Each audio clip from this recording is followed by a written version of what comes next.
Hey guys, it's JD and Blake with InSession Film, and for the second video in our new video series, the first thing I want to talk about is that Guillermo del Toro is finally moving forward with writing the script for Pacific Rim 2, which I'm really excited about because I really like the first one. Now, the studio isn't fully behind this yet, but it did make over $400 million worldwide. The first Pacific Rim did. So, Blake, what do you think about Guillermo del Toro writing the script for Pacific Rim 2? Well, I like him a lot, and I like the idea that he's going to go ahead and do what he wants to do there, and he'll get the backup for it later on. Yeah. We know how the Hollywood machine turns, and if it makes money, they're going to eventually sign on and make more of it, especially, I think, with the success of Godzilla right now at the box office. Yeah. We know that the big kaiju and giant robot fight sequence, that's huge right now again, so he's going to get plenty more support for it. Even if he has to kickstart the whole thing, it's going to happen. And even though Pacific Rim wasn't that successful here in the States, it did do well overseas.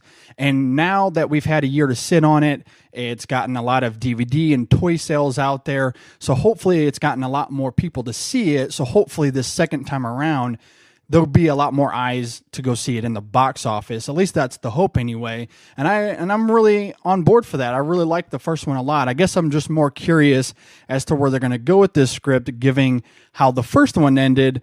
It kind of doesn't leave a whole lot of room for a sequel, I feel like. I'm kind of interested there. Maybe a prequel could work better, but I'm hoping for the best anyway. Well, I have good thoughts about it, though, because the fact that it's not just Hollywood and the studios trying to do it on their own, the fact that Del Toro is doing it independently at this point gives me hope for it, that it's not going to be just a cash grab. Yeah, and I do like him a lot. So yeah, big fan of him here. It's been tough to weed through to get movie news this week here. E3 was last week, so there was a lot of gaming stuff going on out there, but one of the big things that kind of bridges the gap there a little bit, somebody at Warner Brothers is in trouble.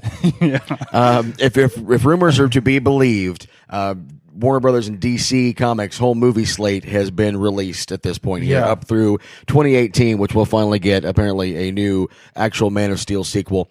What's strange to me, JD, is that they're doing the anti-Marvel route with this here. They're not really focusing on any individual characters that are going to be involved in those here, but we've, of course, got the basically prequel to Justice League and Batman vs. Superman, with more and more characters being added in cameo format in that. Of course, a Justice League film. Apparently, there's a Flash and Green Lantern team-up film, which I don't really understand at this point here because they just greenlit a Flash TV series, how that's going to play into it. Yeah. But characters like Shazam and Sandman that they're doing in film format now is kind of strange. They are going to do a Wonder Woman film, it looks like, but I don't really know what's going on with it. I don't know really how to read at this point. What do you think? Yeah, I think it's kind of interesting that you do compare it to Marvel, because I do think one thing that works with Marvel is that they took their time. It was kind of a slow build to the Avengers, and what makes the Avengers work so well is that we were already introduced to these characters, so you didn't have to necessarily do those character building things that you would have had to do the way that DC's doing it, where they're just going to throw a bunch of characters at us.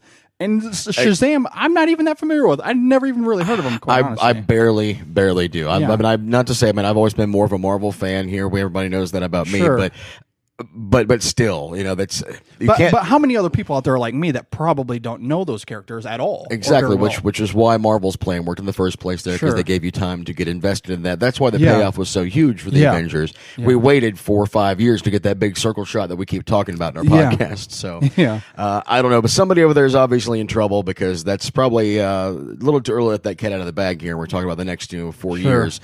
So I'd like to hear everybody's thoughts on that there, what you think about their plans, what characters they're doing, how they're taking this whole approach here. And, of course, about what people think about Pacific Rim 2 here. What did you think about the first one? How do you think this is going to work out? Yeah, absolutely. We'd love to hear your thoughts. Hit us up on Facebook at facebook.com/InSessionFilm, or tweet us at InSessionFilm.